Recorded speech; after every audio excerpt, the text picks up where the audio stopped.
Let's take a look at Genesis 1, verse 1. Now you'll notice there, in some translations they'll say, "In the beginning God created the heaven and the earth." And in other translations they'll say, "In the beginning God created the heavens and the earth." Why the plural versus the non-plural? Well, reason being, there are multiple heavens. But there's two types of multiple heavens, each one having multiple levels within itself. So we have the physical heavens and we have the celestial heavens.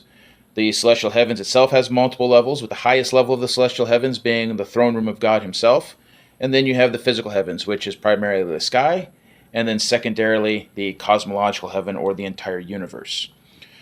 So the translators, depending on which translation team was working on it, some chose to translate it as heavens to indicate that there were multiple types of heavens: sky, the cosmos, and so forth. Others chose to translate it as heaven to exclude the celestial heavens, because they are claiming that the celestial heavens already existed before the creation of the material universe.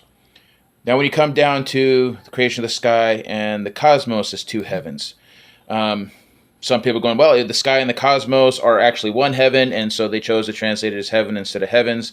Others said, well, they're two different things. So both the sky heaven and the cosmological heaven were all created on the same day, but they're separate things.